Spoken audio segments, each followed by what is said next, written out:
Salut à toutes et à tous, soyez les bienvenus, j'espère que vous allez bien, bienvenue pour ce premier débrief de Grand Prix de l'année. Si c'est pas formidable, on va un petit peu mieux approcher le micro qui n'a pas rendu l'âme au niveau du câble aujourd'hui, c'est merveilleux pour l'instant. Premier débrief de l'année, ça fait plaisir évidemment de vous retrouver pour un débriefing de Grand Prix. On a débuté la saison 2021 de Formule 1 avec ce Grand Prix de Bahreïn remporté donc par Lewis Hamilton devant Max Verstappen et Valtteri Bottas. Vous avez tout le classement sur la droite de l'écran, ça aussi, voilà, ça fait partie des nouveautés évidemment qu'on vous a préparées pour la saison 2021. C'est Max Verstappen qui a signé la pole position samedi, et puis c'est Valtteri Bottas qui a remporté aujourd'hui le point du meilleur tour en course, et c'est Sergio Perez qui a été élu pilote du jour. Comme ça vous avez toutes les petites données statistiques. Merci d'être déjà aussi nombreux sur Twitch, hein, si vous n'êtes pas au courant, si vous nous rejoignez sur YouTube, eh bien sachez qu'on est en direct sur Twitch le dimanche après chaque Grand Prix. Merci One et merci Brace Developer pour vos 28 et vos 44 bits. Je conchis de virage 4, on va en parler. De ce virage 4, évidemment, les amis, ce premier Grand Prix donc, qui a lieu du côté de Bahreïn. Écoutez, autant vous dire que voilà, ça faisait pas très longtemps qu'on y était, puisque c'était au mois de novembre qu'avait lieu le Grand Prix de Bahreïn, avec évidemment le terrible accident de Romain Grosjean. Cette fois-ci, pas de gros crash, voilà, au moins c'est déjà une très bonne chose. Bien évidemment, on va pouvoir rentrer dans le vif du sujet. Je vous rappelle que si vous ne connaissez pas ces débriefs, eh bien on fait le classement dans l'ordre et on vous raconte un petit peu la course des 20 pilotes qui étaient donc en compétition. A commencé donc par Lewis Hamilton, vainqueur donc, 96e victoire en Formule 1 pour le pilote britannique, le septuple champion du monde, qui va quand même tenter d'obtenir un 8e titre cette année. Alors, on va nous le ravager certainement, oui, vous nous avez promis un Hamilton en difficulté, et patati et patata, oui. Hamilton et Mercedes ont été en difficulté, ça a été le cas. Aujourd'hui, toutefois, ils ont quand même réussi à bien remettre la tendance, et franchement, Hamilton a fait une très jolie course. Alors, ça nous a manqué un petit peu aussi, mais voilà, on a eu pas mal de plaintes évidemment à la radio, notamment au niveau de l'état de ses pneumatiques. Mais finalement, Hamilton a fait totalement le job, et c'est là en fait que Mercedes vraiment a un avantage sur Red Bull, c'est-à-dire que eh bien, avec les soucis dont je vous parlerai tout à l'heure de Sergio Perez, eh bien, ils se retrouvaient de nouveau Red Bull à une voiture contre les deux Mercedes. Et même si Valtteri Bottas n'a pas été flamboyant aujourd'hui, il a au moins le rythme suffisant pour permettre de varier les stratégies, de tenter des choses un petit peu différentes, et c'est ce qu'a réussi aujourd'hui à faire Mercedes et à faire Lewis Hamilton, qui voilà, s'est superbement bien décalé, notamment sur le deuxième arrêt. Alors il était pas très bon en fait sur son deuxième relais, hein. Le premier relais en médium, ma foi, il a fait ce qu'il a pu face à Verstappen, qui était vraiment largement en confiance, véritablement. Maintenant, voilà, le deuxième relais était un petit peu plus compliqué avec ses pneus durs, mais ensuite, quand il a remis son train de pneus au 28e tour, ça a beaucoup mieux marché pour Lewis Hamilton, mais il a juste, eh bien, encore une fois, fait une course superbe de maestria, de stratégie surtout, et de maîtrise. Parce qu'à un moment donné, faut quand même être tout à fait franc avec Lewis Hamilton. On aime beaucoup le critiquer pour beaucoup de choses, mais il a montré aujourd'hui qu'il savait garder une tête parfaitement froide, même si Max Verstappen est venu le placer sous grande pression sur cette fin de course. D'ailleurs, superbe évidemment d'avoir eu une bagarre qui s'est déroulée jusqu'au dernier tour du Grand Prix. C'est pas tous les jours que ça arrive, en tout cas entre une Mercedes et une Red Bull, donc ça fait vraiment plaisir, bien sûr. Maintenant voilà, faut être quand même assez franc, Hamilton a maximisé tout ce qu'il a pu faire, il a très bien tiré profit au début du règlement. On rappelle ce règlement à propos de ce fameux virage 4, parce que c'est le virage 4 évidemment qui cristallise tous les débats ce soir. On rappelle, le virage 4, en gros, on a remarqué lors des essais d'intersaison que ça partait très large, ce qui est normal parce que c'est un virage vraiment où vous avez un point de corde qui est extrêmement tôt, et vous devez ensuite simplement être en réaccélération constante, donc plus vous allez large, évidemment, plus vous maximisez cette accélération, et donc plus vous gagnez de vitesse en sortie de virage. Pendant tous les essais hivernaux, on les a vu sortir tellement large, la FIA a dit, écoutez, on va mettre en place quelque chose. Vendredi, on vous laisse encore faire un petit peu ce que vous voulez, on va vraiment voir ce que ça va donner. Samedi, ils ont vu que, voilà, donc le vendredi, ça n'arrêtait pas de couper, ils ont dit, samedi, c'est pas compliqué. En qualif, si vous sortez large, on vous coupe votre temps. Voilà, on vous annule votre temps, merci, au revoir. Par contre, ça reste libre en course. Et c'est là, je pense que Red Bull a fait une petite erreur. C'est-à-dire qu'on a dit, ça reste libre en course. Sous-entendu quand même, tant que vous n'exagérez pas et que vous ne faites pas à chaque tour. Mais du coup, chez Mercedes, on s'est dit, pas de problème. On prend le virage 4 super large tout le temps, il n'y a pas de problème. C'est ce qu'a fait notamment Hamilton, on l'a vu sortir très large dans ce virage-là, mais ils se sont dit, écoutez, on a le droit, donc pourquoi ne pas le faire. Ils ont maximisé encore une fois tout ce que le règlement leur permettait de faire. Et c'est là où Red Bull n'a peut-être pas forcément été très malin, c'est qu'ils sont allés se plaindre à la FIA. Ils ont dit, écoutez, oui c'est bien sympa, mais enfin bon, ils n'arrêtent pas de couper le virage 4, ça n'est pas juste. Et la FIA leur a dit, vous avez raison, ça n'est pas juste, on va mettre un drapeau d'avertissement à Hamilton, et voilà, la prochaine fois ce sera une pénalité. Et donc du coup, chez Mercedes, qu'est-ce qu'on a fait ? On a arrêté de prendre le virage 4 très large, ce qui est tout à fait normal.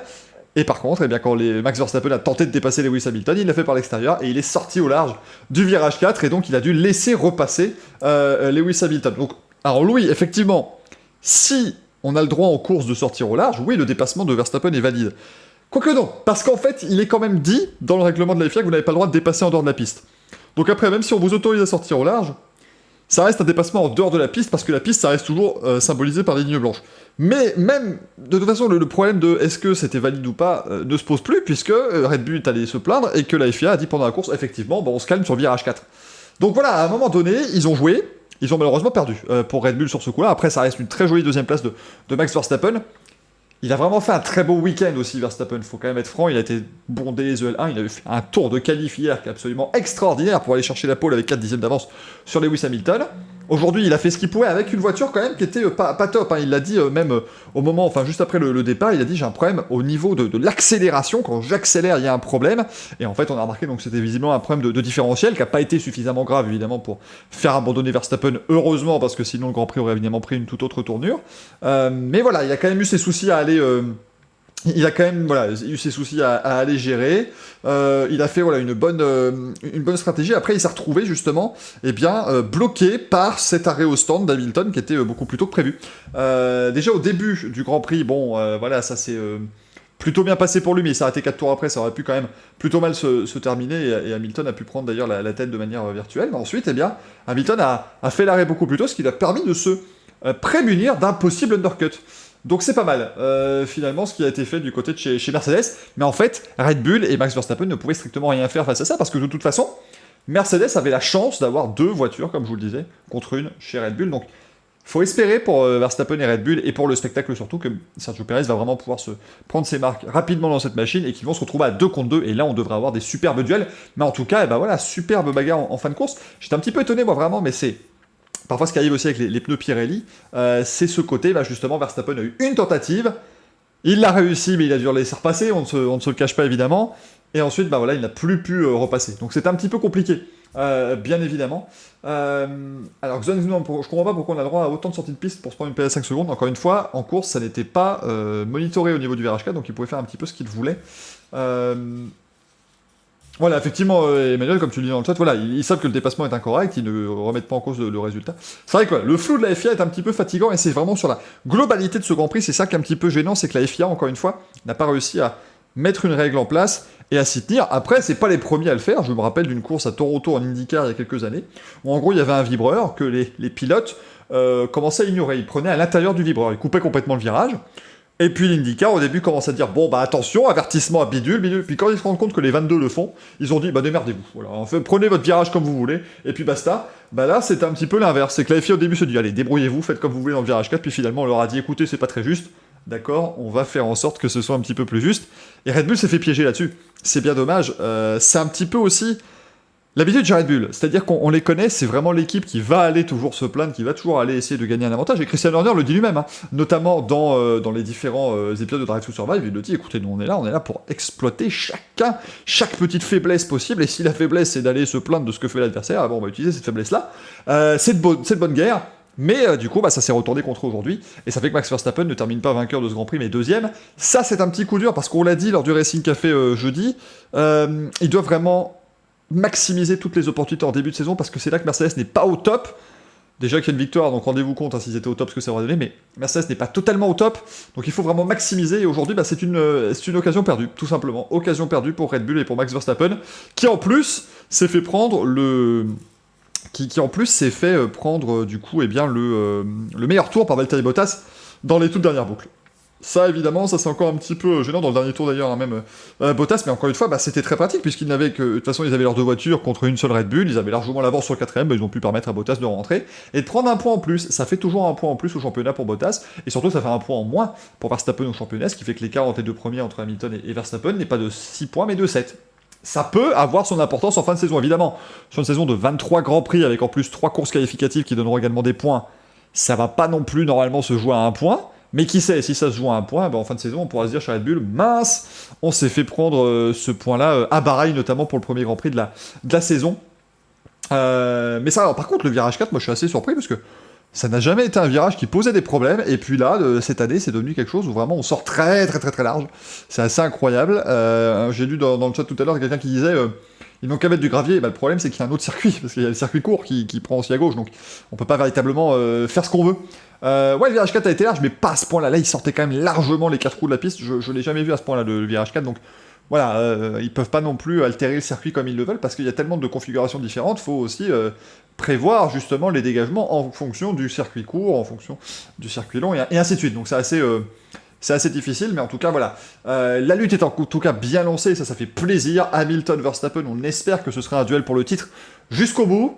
Il reste encore 22 Grands Prix, hein, techniquement, au calendrier, donc on peut vraiment encore avoir de belles choses qui vont se produire, mais en tout cas, une très très belle première course pour cette bagarre, pour la tête du Grand Prix. Bottas 3ème, écoutez, Bottas, il n'a pas non plus été flamboyant, il n'a pas été aidé du tout par son arrêt de 10 secondes 9, évidemment, quand il s'est arrêté au 30e tour, pour mettre ses pneus hard. Voilà, c'était pas pratique, mais bon, en même temps, je pense qu'il aurait vraiment pas pu faire beaucoup mieux, parce que même dans le relais du milieu, quand on lui a demandé vraiment d'aller attaquer Verstappen, je l'ai pas senti complètement voilà, en mesure d'aller le faire.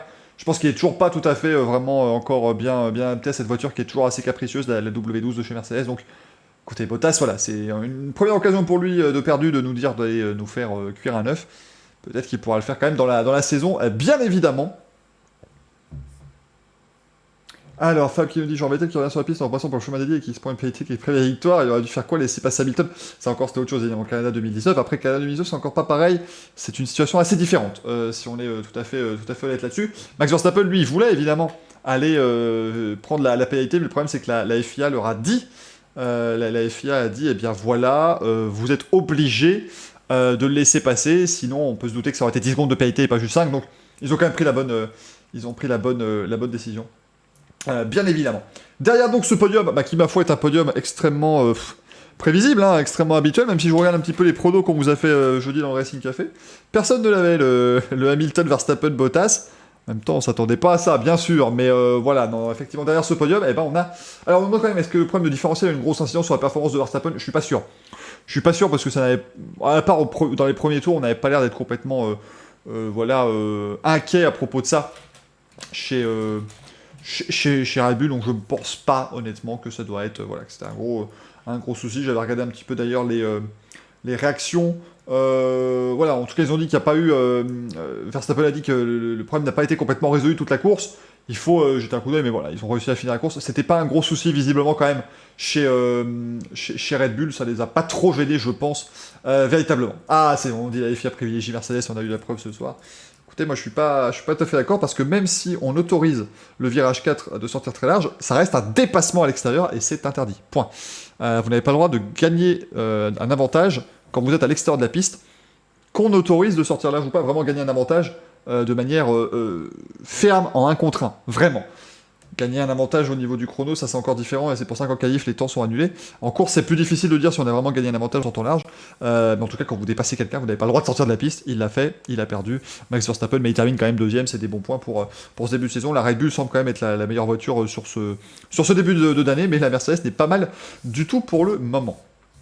On dit, alors Geeks nous dit, pour moi Max est déjà devant le Lewis quand il va au large. Oui, mais est-ce que c'est le fait d'aller au large qui lui permet quand même de rester devant, ou tu vois, c'est un petit peu flou.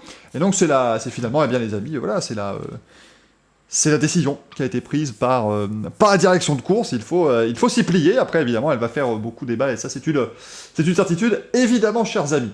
4ème place du coup pour Lando Norris avec la McLaren. Alors j'avoue qu'on l'avait trouvé un petit peu en dedans pendant les essais hivernaux, Lando Norris, mais par contre autant vous dire qu'il a fait une très jolie course. Alors battu en qualifière par Ricciardo, c'est pas forcément si étonnant parce qu'on le dit, Ricciardo commence vraiment à prendre de la place maintenant quand il est dans une équipe, il est très rapide en qualif, donc voilà, je suis pas tout à fait surpris de voir Norris derrière. Après, en course, il a été extrêmement solide, le gamin. Hein. Franchement, Lando Norris a été vraiment l'un des meilleurs pilotes d'aujourd'hui. Ça a été top. Alors, on me pose des questions sur Mazepin et tout. Rassurez-vous, les amis, j'en parle à la fin, je vous rappelle. Sur ce débrief, on fait l'ordre d'arrivée des 20 pilotes. C'est pour ça qu'on parlera à la fin de Nikita Mazepin et on parlera à la fin de Fernando Alonso également, les 2 pilotes qui ont abandonné aujourd'hui. Voilà, il y a une belle bagarre avec Ricciardo en début de course. Il a bien dépassé aussi Leclerc. Après, voilà, ça a été un Grand Prix très, très calme aussi pour Lando Norris, une fois qu'il s'est retrouvé dans cette position de meilleur des autres, de meilleur du midfield. Mais franchement, pour le jeune Britannique, il l'a dit avant le début de l'année, peut-être aussi que le fait qu'il était un petit peu en dedans, c'est peut-être parce qu'il l'a dit aussi, il veut être un peu plus calme. Il veut pas justement trop se disperser, parce que tout le monde disait que ça allait être le grand n'importe quoi avec Ricciardo et Norris dans la même équipe. Il a dit, il n'y a pas de raison. Moi, je suis pilote de Formule 1, il le prouve, et voilà, il a été très calme, il n'a pas fait de bruit. Et il se retrouve quatrième, vraiment le meilleur aujourd'hui des autres. Et ça fait un super Grand Prix pour McLaren aussi, hein, globalement. Et ça fait vraiment plaisir de voir Lando Norris comme ça, débuter vraiment bien cette saison. Et on a hâte de voir ce que ça a donné, justement, cette bagarre entre Lando Norris et Daniel Ricciardo. Je pense qu'il y a de quoi faire un très beau championnat chez McLaren. Et je pense que les deux ont l'intelligence de course suffisante. C'est-à-dire que je vois pas forcément un Ricciardo et un Norris aller se mettre au tas 4 fois dans l'année, parce qu'ils peuvent pas supporter de voir l'autre devant. Je pense qu'ils ont de quoi être intelligents, se dire écoutez, nous on joue collectif, on joue pour l'équipe, et s'ils sont 5 et 6 à un Grand Prix, parce que devant il y a les 2 Mercedes et les 2 Red Bull, ils vont peut-être se battre pour la 5ème place, mais ils vont pas en faire trop, et ils vont terminer 5 et 6. Et c'est ce qu'il faut à McLaren, mais c'est ce qu'ils avaient déjà évidemment avec Carlos Sainz aussi, donc ça reste des très bons choix, je trouve, de line-up chez McLaren. Vraiment, on fait des choses solidement, et autant vous dire que quand vous avez vécu la période de McLaren Honda, ça fait d'énormes changements, et ça fait beaucoup de plaisir, surtout de voir McLaren revenir à ce point-là. En 5ème place derrière, on a Sergio Pérez. Alors Sergio Pérez, chez Red Bull, bon, on va commencer par ce qui s'est passé en qualif déjà pour le pauvre Sergio Pérez. Je pense que là, Red Bull a un petit peu péché, un petit excès d'orgueil, un petit peu comme AlphaTauri, on en parlera tout à l'heure. Il y a eu un excès d'orgueil, on sait chez Red Bull qu'on a les moyens largement de passer en Q3 avec des pneus médiums, il n'y a pas de souci, il n'y a pas de raison que ça ne se passe pas. Maintenant, ils ont sous-estimé en fait le fait que Sergio Pérez débute dans cette nouvelle Red Bull, qu'il a été un petit peu en difficulté aussi vendredi, et qu'il n'a pas encore tout à fait ce qu'il faut pour vraiment mettre un tour ensemble, si vous voulez. C'est-à-dire que vraiment, sur un tour lancé, je pense que Pérez n'est pas encore au niveau qui doit être le sien, et il le dit lui-même, donc de toute façon, il n'y a pas de souci. Donc voilà, forcément, du coup, ça lui a fait qu'il s'est lancé en dehors du top 10, en 11ème position. Sergio Pérez s'est fait éliminer en Q2. Donc là, évidemment, beaucoup de gens ont été assez durs avec lui, mais je pense que c'est vraiment ce problème de vraiment réussir à extraire toute la performance d'une voiture qu'on ne connaît pas assez bien sur un tour. C'est assez compliqué, même si on l'a vu, Daniel Ricciardo y est parvenu. En se qualifiant dans son équipier, Lando Norris, bien évidemment, mais ils auraient dû, je trouve, faire la sécurité, dire écoutez, Verstappen, on le met en médium, et Pérez, on le fait partir en tendre, peut-être même qu'avec des pneus tendres, Pérez aurait pu venir jouer les troubles faits avec les Mercedes, ça aurait été assez intéressant, mais de toute façon, on ne sait jamais ce que ça aurait donné, même avec les pneus tendres, puisque Sergio Pérez a quasiment loupé le départ, puisqu'il est tombé en panne dans le tour de formation. Alors ça, une panne assez peu explicable, voilà, le moteur simplement coupé. Il a réussi à redémarrer, c'est ça qui est assez incroyable. Je vois un petit peu ce qui se dit, là, il n'y a rien eu dans ces déclarations d'après-course, véritablement, sur les amis de Next Gen Auto. Mais globalement, voilà, c'est-à-dire que Pérez, il se retrouve avec le moteur qui coupe. Heureusement pour lui, ils ont remis un tour de formation, ce qui lui a permis de rentrer au stand une fois qu'il a redémarré, et de démarrer de la voie des stands.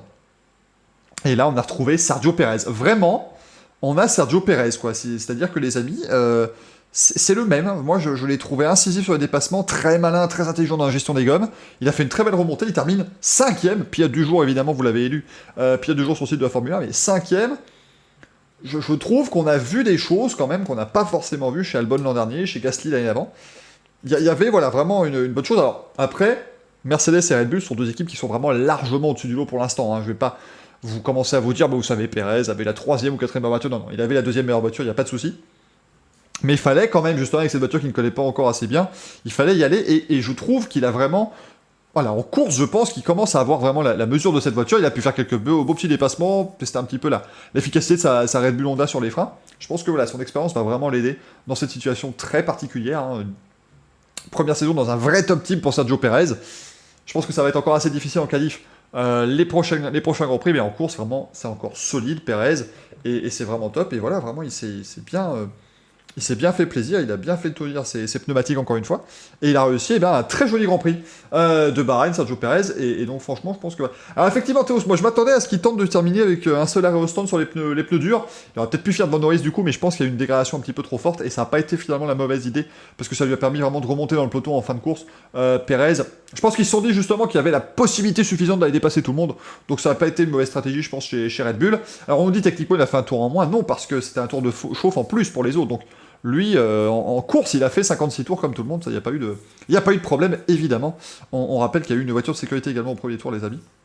Et une voiture de sécurité virtuelle également.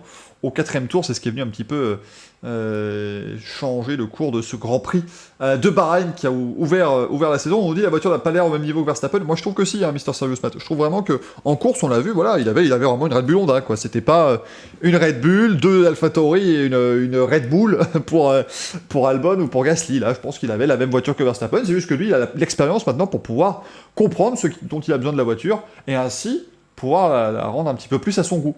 Après, la voiture est aussi moins sensible de l'arrière que l'an dernier. Ça aide forcément pour un pilote, c'est certain. Et on rappelle pourquoi la course n'a fait que 56 tours au lieu de 57, puisque évidemment, quand on fait un tour de chauffe en plus, on enlève un tour. Du Grand Prix, c'est dans le règlement depuis des années, c'est pas la FIA qui l'a inventé. Évidemment, les amis, on n'a pas encore de comparatif de perf entre l'Aston et la Mercedes en safety car, mais c'est vrai que c'était les grands débuts en Grand Prix, du coup, de l'Aston Martin en voiture de sécurité aujourd'hui. Ah, c'est ça, problème électrique, peut-être effectivement, Manu, qui nous dit dans le chat et qui nous en reparlera évidemment jeudi dans le Racing Café. On rappelle 20h30 évidemment pour nous retrouver pour débriefer ce Grand Prix de Bahreïn ainsi que le Grand Prix du Qatar de MotoGP. On sera là avec l'ami Greg de Rupture bien sûr. C'était vraiment, il a rebooté, il a fait quelques petites manipulations et c'est reparti, donc assez étonnant, puis ensuite il n'y a pas eu de soucis en course. Pour ça, Joe Perez, belle 5ème place, et voilà, il faut espérer que ça aille mieux. Va falloir mieux se qualifier à Imola quand même dans 3 semaines, parce qu'Imola c'est beaucoup plus compliqué pour dépasser évidemment. Là, va pas falloir se louper chez Red Bull au niveau des qualifs, mais on peut aussi compter sur Perez qui va aussi continuer à vraiment comprendre cette machine et à essayer d'extraire le plus de performance possible sur un tour. La 6ème place, écoutez, Charles Leclerc, hein. Charles Leclerc, c'est vraiment l'assurance touriste que de Ferrari pour l'instant. Et encore que je dis ça, mais on a eu un très très beau Grand Prix de Carlos Sainz aussi.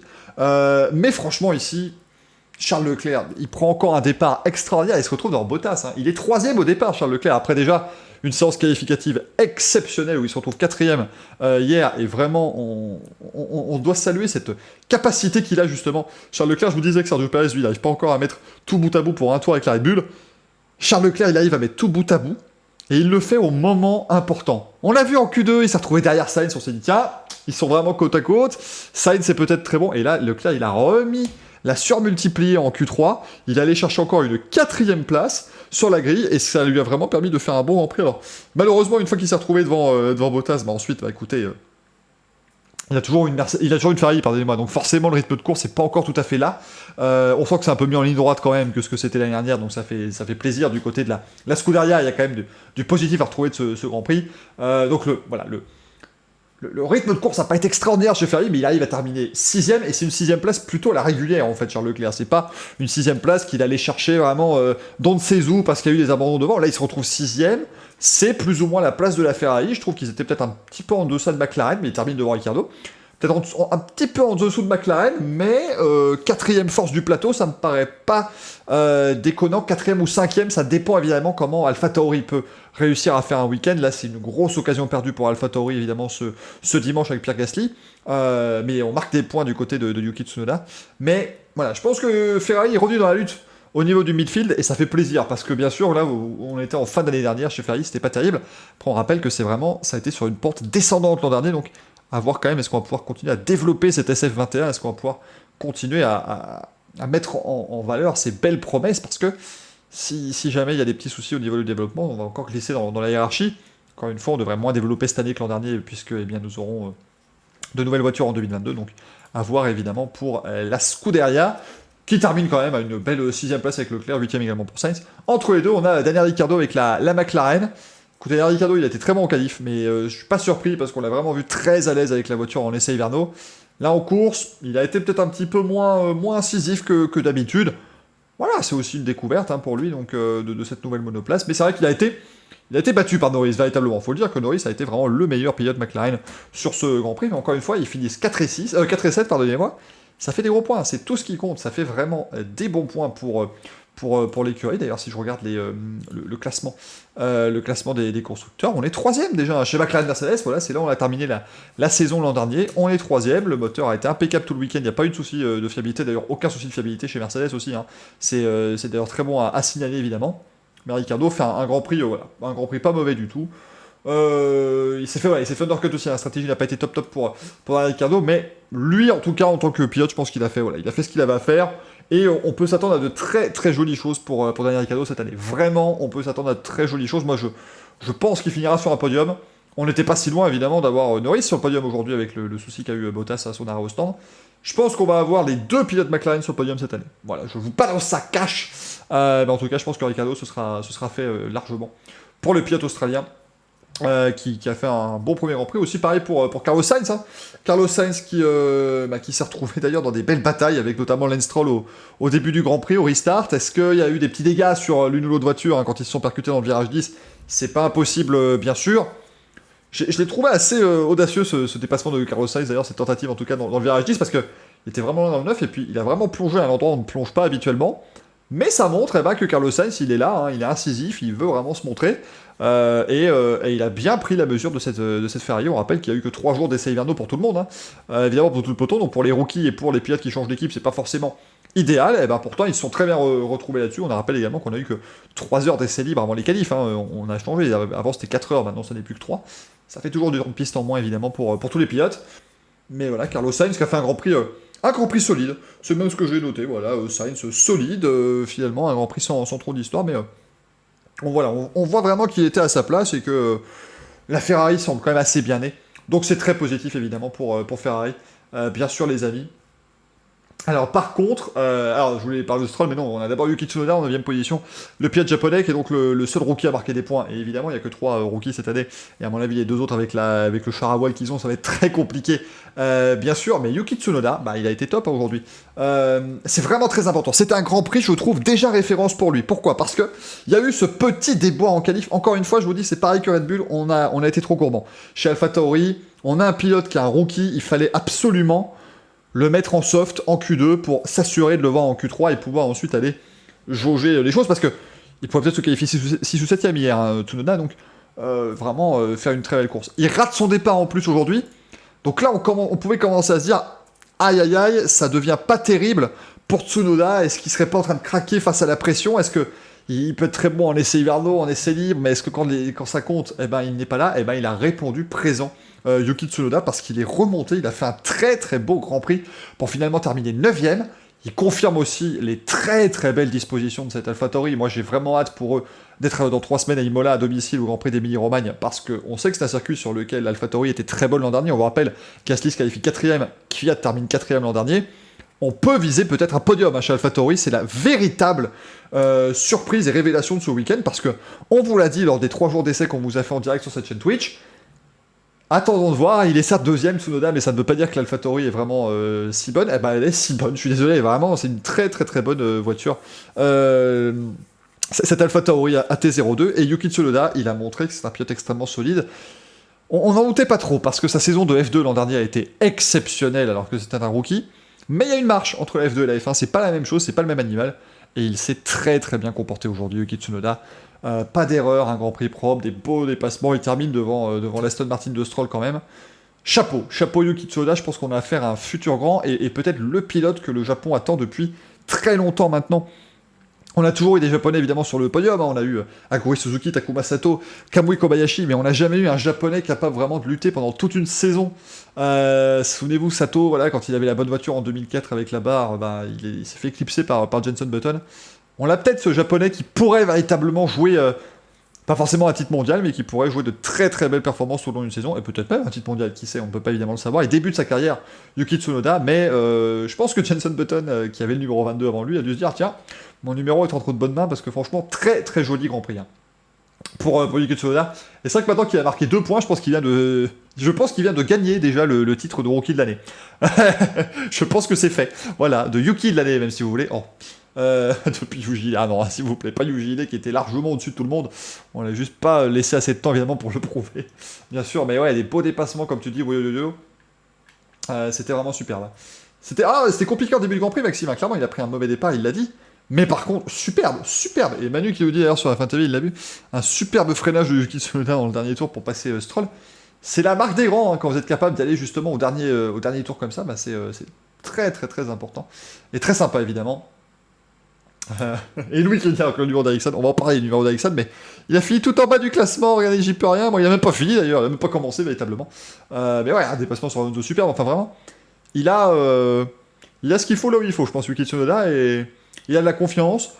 Attention, hein, évidemment, il y aura un moment, il va perdre le contrôle, il va faire sa première sortie à un moment, et c'est à ce moment-là où la confiance se perd un peu, mais tant qu'il n'a pas trouvé la limite, eh ben, tout lui sourit, et à mon avis, vraiment, ça peut faire très très mal. On pourrait avoir des Alpha Tauri qui se mêleraient à la lutte en tête, hein, qui sait, enfin en tête, pas forcément, mais qui en tout cas pourraient devenir troisième force facile à Imola dans 3 semaines. On leur souhaite évidemment parce que c'était assez incroyable ce qu'ils ont fait hier en qualif et ce qu'a fait aujourd'hui Yuki Tsunoda avec cette 9ème place. Alors, moins incroyable, faut le dire, c'est Lance Stroll et surtout Aston Martin. Alors, Lance Stroll, Manu sera content dans le chat, j'ai rien de mal à dire sur lui, il a fait une course solide, il a fait un week-end solide. Mais sincèrement, je pense juste que c'est la 6ème ou 7ème force du plateau actuellement.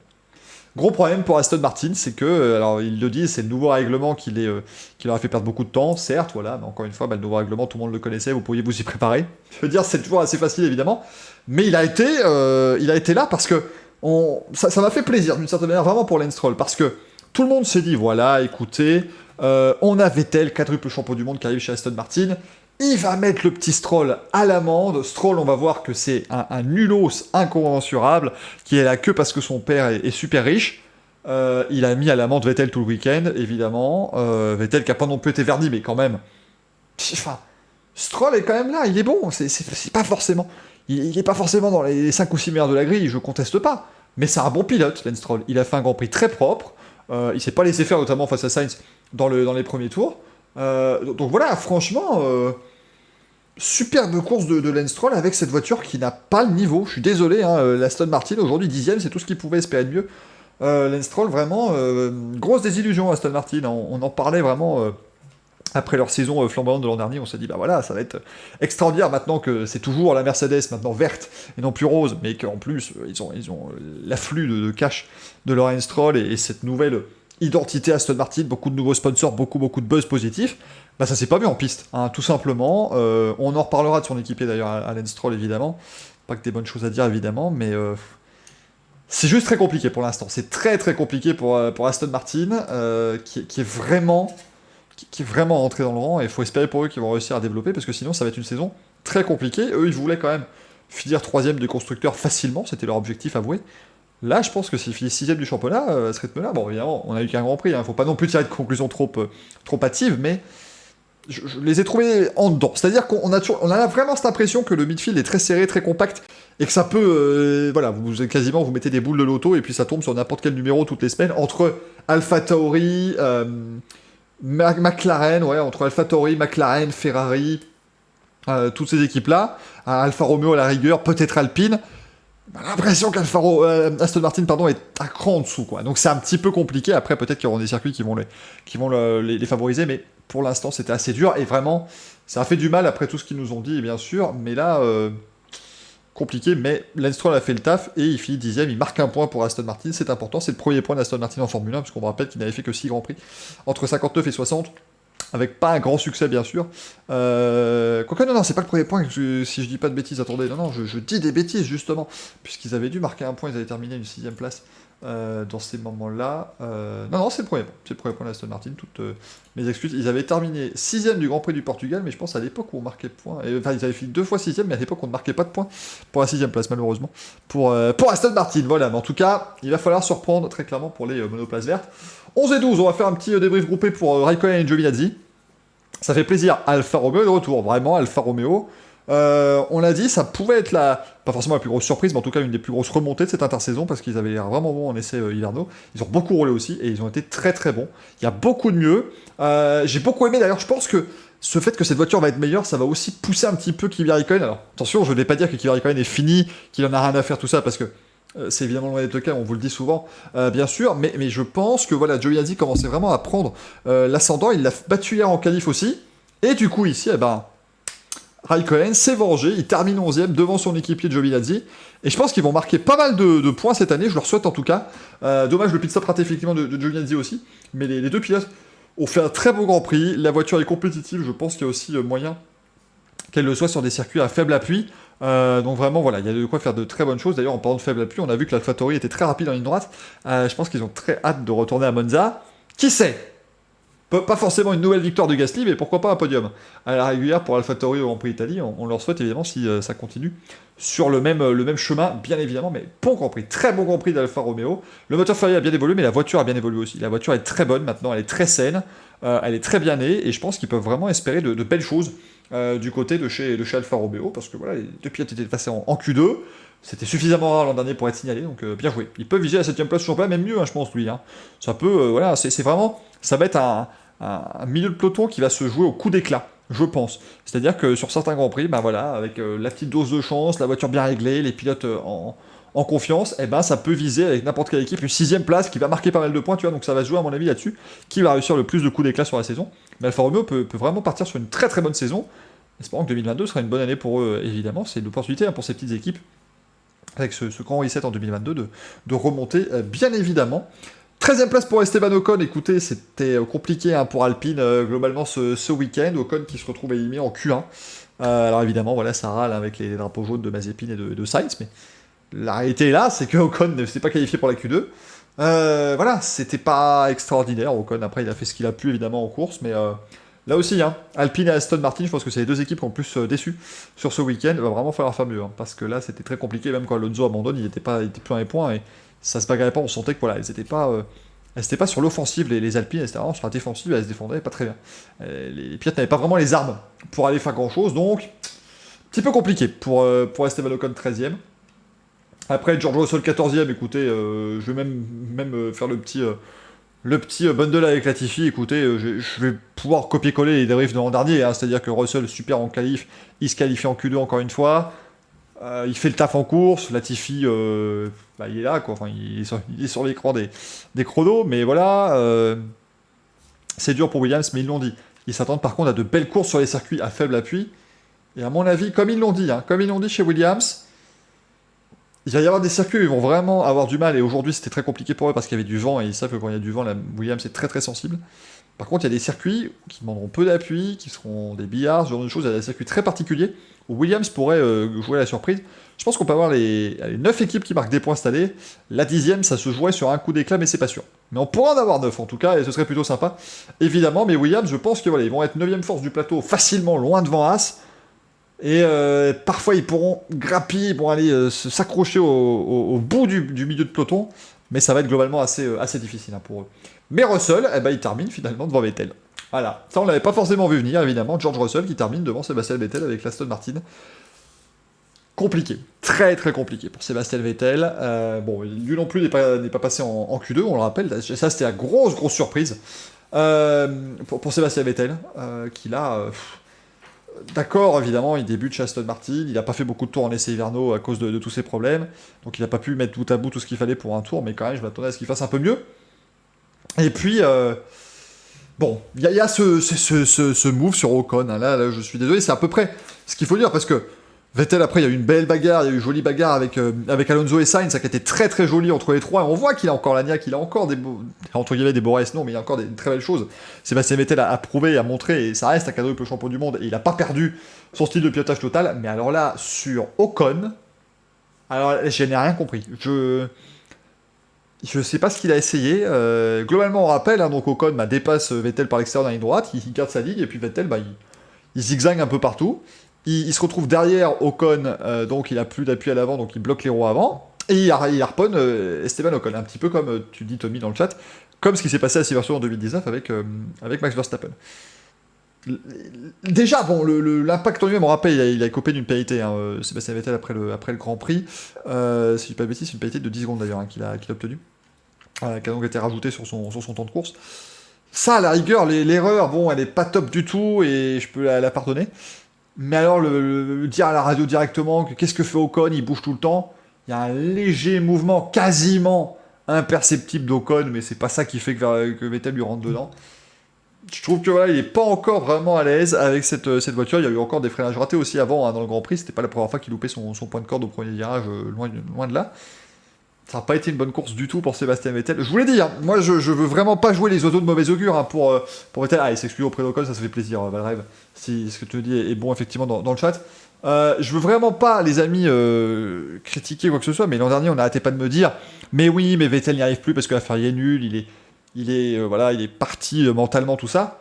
Moi, j'ai pas arrêté de dire, écoutez, si l'Aston Martin n'est pas adapté à son pilotage, il va avoir du mal cette année et ça va pas être aussi facile que tout le monde le pense face à Lance Stroll. Et je suis désolé, je pense que ça va être le cas. C'est-à-dire que si l'Aston est pas parfaite au niveau de l'arrière, qu'elle est pas tout à fait comme il le veut, je pense qu'il va avoir des difficultés, Sébastien Vettel. C'est ce genre de pilote qui est extraordinaire. C'est l'un des meilleurs pilotes de l'histoire de la Formule 1 quand la voiture est parfaite pour lui.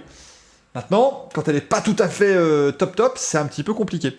Et je suis désolé, on a beau me dire ce qu'on veut, ça a été le cas chez Ferrari, ça a été le cas avec Ricciardo chez Red Bull en 2014, ça a toujours été le cas pour Sébastien Vettel. Les 4 années de domination, c'est les 4 années où la voiture lui convient à merveille. Autour de ça, c'est brouillon, et j'ai peur que ça redevienne brouillon pour Vettel. C'était compliqué aujourd'hui, alors évidemment, voilà, il y a des voitures qui sont pas top, hein, comme tu le dis, Xons, mais il va falloir s'en sortir, quoi, parce que là, ça peut malheureusement le précipiter vers la retraite, parce que ça risque d'être très compliqué. Très très compliqué. Il faut lui laisser le temps, bien sûr, je dis ça, le bizarre, mais après, on a envie aussi de laisser un peu moins de temps à un quadruple champion du monde qu'à un rookie. Je pense que c'est normal. À un moment donné, si Sébastien Vettel a besoin de temps, ouais, enfin bon, le mec c'est quand même censé être un des meilleurs pilotes de l'histoire de la F1, ils sont censés faire partie de cette race de pilotes qui rentrent dans une voiture et directement, il peut exploiter quasiment la totalité. Je lui souhaite de réussir, je lui souhaite vraiment de faire une belle saison chez Aston Martin et de poursuivre en 2022 et de faire des beaux grands prix et de gagner de nouveau. Mais je suis pas certain que ce sera le cas, véritablement le cas. C'est assez, voilà, c'est assez difficile hein, de l'avoir vu rouler aujourd'hui. Sébastien Vettel très clairement. Mais on verra évidemment ce que ça donnera. À Imola, 16ème place pour Mick Schumacher. Bah voilà, le retour du nom de Schumacher en course. Après 9 ans d'absence, Mick Schumacher qui termine 16ème avec sa Haas. Écoutez, comme je vous l'ai dit tout à l'heure, c'est un char à voile cette voiture, donc je peux rien dire sur la Haas. Voilà, c'était une catastrophe. Je pense juste que c'est l'équipe parfaite pour Mick Schumacher, on vous le rappelle. Première saison de Schumacher, c'est toujours poussif, c'est toujours bizarre, c'est toujours pas top. Deuxième saison, ça joue la gagne. Bah, je trouve ça nickel. Il a une voiture qui est complètement à la ramasse. On n'attend rien de lui.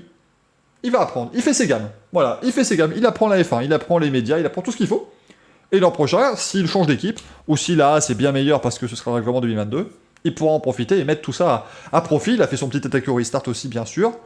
Voilà, je pense que ça prouve que la voiture est très compliquée à piloter, tout simplement. Surtout la remise des gaz avec les pneus froids. Là, c'est vraiment une voiture très complexe. Elle est nulle, ça c'est clair, mais bon, voilà, il va falloir quand même résister. Il termine devant Latifi qui a eu un problème donc, au stand, donc voilà, mais finalement, pas incroyable. Exactement, tout le monde dit Mazepin est nul, mais je rappellerai des choses sur Mazepin après. Mais voilà, Schumacher, bah écoutez, il a fait ce qu'il a pu, et je pense que malheureusement, je vais vous dire ça toutes les semaines, hein, enfin tous les grands prix. Je vous dis à chaque fois qu'il fait ce qu'il peut, le pauvre Mick Schumacher. Oui, c'est largement derrière Williams, ça Maxime, c'est certain. Enfin, la A, c'est la pire Formule 1 2021, c'est garanti, je veux dire, ça se voit comme le nez au milieu de la figure. Donc vraiment, elles ont fait 19 et 20 en qualif, de loin, ils finiront dernier du championnat, et puis voilà, je pense que c'est pas plus compliqué que ça.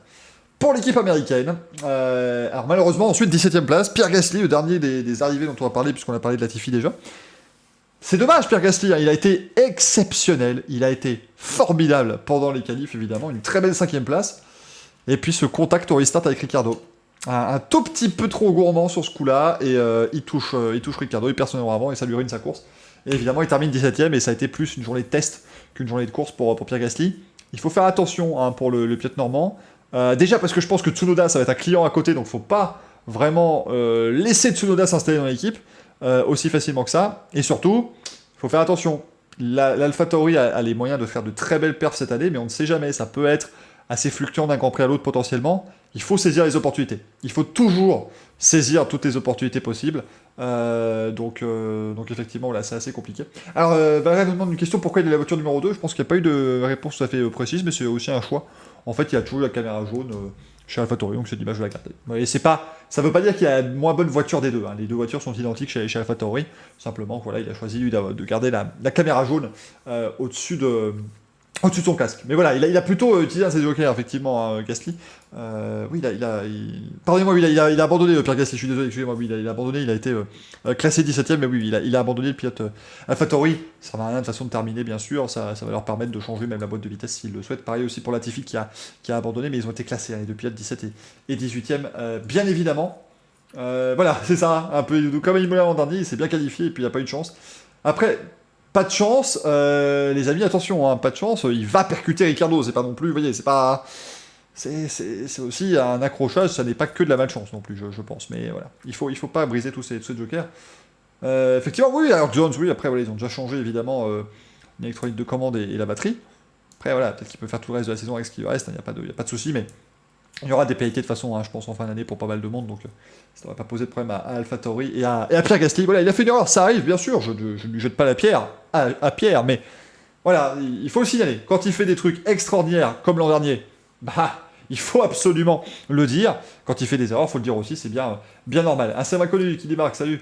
Les débriefs commencent à quelle heure? C'était 20h30 aujourd'hui, ça change en fait à chaque Grand Prix. Ce sera 16h30 pour les Grands Prix européens. Mais là, c'était 20h30 puisque le Grand Prix avait lieu à 17h. Je vous dirais, pour Imola, normalement, ce sera, j'imagine, 16h30 puisque ça partira à 14h le Grand Prix d'Émilie-Romagne à Imola. Non, c'est 15h, tiens, donc bah voilà, comme quoi ce sera 15h finalement. Donc 17h30 pour le prochain débrief, les amis. Allez, maintenant du côté des deux qui ont abandonné un petit peu plus tôt dans la course, Fernando Alonso. Bah écoutez, Alonso, il a fait le boulot en qualif, encore une fois. 9ème avec son Alpine pendant que son équipier ne se qualifie pas en Q2. C'est important. Il montre qu'il n'a rien perdu, évidemment, et qu'il est toujours là. Il a toujours sa pointe de vitesse. En course, il a fait ce qu'il a pu. Hein. En course, Alonso, il a fait ce qu'il pouvait. Il s'est bien battu avec Sainz et Vettel. Puis malheureusement, cet abandon sur problème de frein. Grand Prix difficile hein, pour Alpine. Globalement, oui, il n'y a pas de NASCAR aussi ce soir, les amis. 17h, pas 17h30, pardon.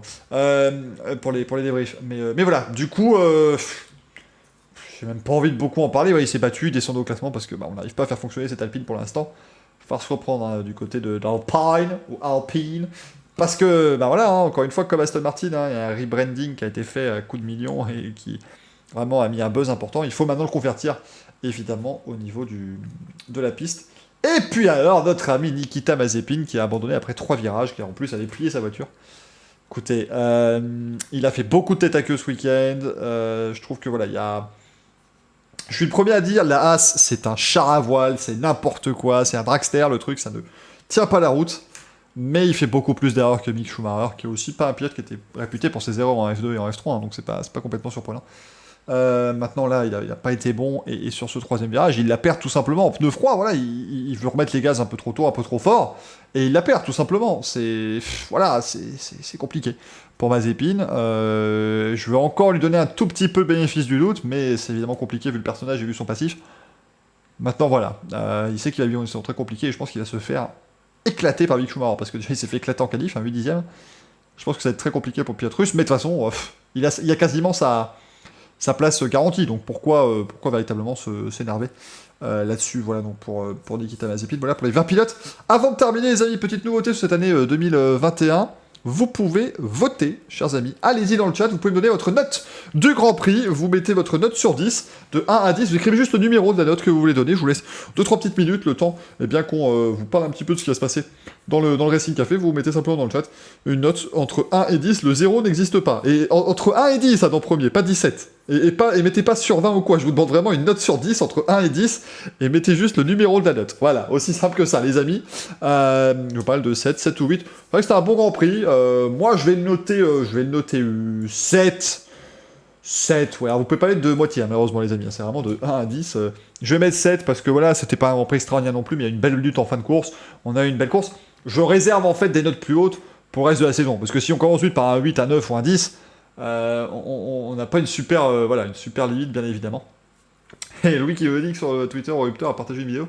On compte le nombre de fois Hamilton est sorti au virage 4, ça fait 29 fois. C'est beaucoup, hein. C'est beaucoup quand même, hein. C'est assez compliqué là pour Lewis Hamilton et ce fameux virage 4. Allez les amis, je vois 43 votes, vous êtes plus de 130 dans le chat, hein, donc n'hésitez pas. Allez-y, une petite note sur 10, vous mettez le numéro entre 1 et 10. Quelqu'un a voté 2. Bah mon dieu, je sais pas ce qu'il te faut mon gaillard, j'espère que t'auras des grands prix plus haut évidemment. Ou alors c'est quelqu'un qui est fan absolu de Max Verstappen, de Max Supermax, et qui est très déçu de voir la victoire de Lewis Hamilton. En tout cas les amis, et bien voilà pour ce débriefing du Grand Prix de Bahreïn sur le tracé de Sakir. On se retrouve jeudi bien évidemment 20h30 dans le Racing Café. Jeudi 20h30 nous vous parlerons évidemment de ce Grand Prix de Bahreïn, du Grand Prix du Qatar MotoGP avec la belle deuxième place de Joan Zarco, le pilote français. On vous parlera aussi de la NASCAR qui aura lieu finalement demain, mais on vous en parlera bien sûr, cette course de NASCAR sur terre battue du côté de Bristol. Et nous, au niveau des débriefings de Grand Prix, on se retrouvera donc dans 3 semaines. Dans 3 semaines, le prochain Grand Prix, le Grand Prix d'Émilie-Romagne qui aura donc lieu le 18 avril prochain. Le 18 avril, donc à Imola, on se retrouve à partir de 17h, si je dis pas de bêtises, chers amis. Merci beaucoup d'avoir été aussi nombreux. Je clôt les votes ici. C'est le 7 qui l'emporte. Vous étiez 26 à voter. 57,8% d'entre vous pensent que la course mérite un bon 7 sur 10. Et c'est pas mal. Je vais le noter. Voilà la note du Grand Prix. Ce sera donc 7 sur 10, on le fera tout au long de la saison, les amis. Merci beaucoup d'avoir été des nôtres, vous avez été très nombreux encore une fois pour ce débrief. On se retrouve jeudi 20h30 pour le Racing Café. Merci beaucoup, à la prochaine, ciao ciao.